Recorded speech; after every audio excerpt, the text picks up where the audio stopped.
All right. So the nullification crisis is huge. It's critical. You must master this one. This is the nullification crisis. What is the nullification crisis? Well, it is a sectional, meaning my part of the country is more important than yours, a sectional political crisis. So parts of the country were not happy with each other based on that. And this occurred from 1832 to 1833. The United States suffered an economic downturn throughout quite a good chunk of the 1820s, and South Carolina was very affected. Many politicians of South Carolina blamed the change in fortunes on the national tariff policy that developed after the War of 1812 to promote American manufacturing over its European competition. The controversial and highly protective Tariff of 1828, if you remember, was called the Tariff of Abominations, was made law during the presidency of John Quincy Adams.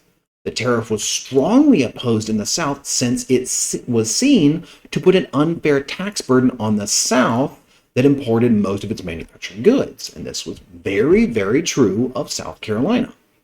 The tariff's opponents expected that the election of Andrew Jackson as president would result in the tariff being either significantly reduced or completely removed. When Jackson failed to help them, the most radical faction in the state began to say that the state itself should declare the tariff null and void within the state of South Carolina.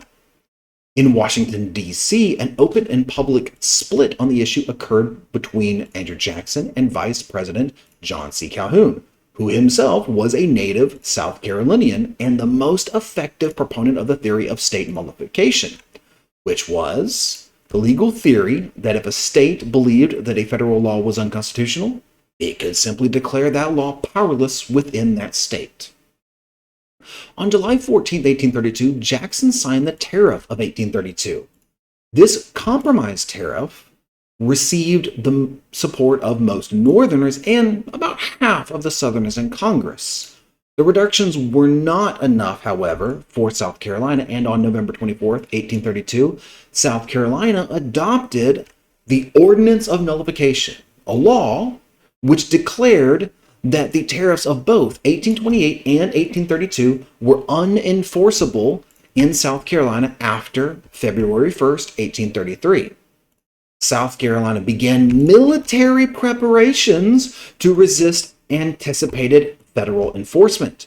However, on March 1st, 1833, Congress passed both the Force Bill, which authorized the president to use military force against South Carolina, and a new negotiated tariff, the Compromise Tariff of 1833, which was satisfactory to South Carolina.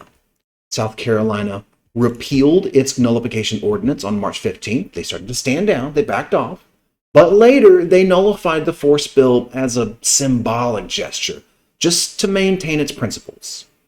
The crisis was over, and both sides found ways to say that they could claim victory.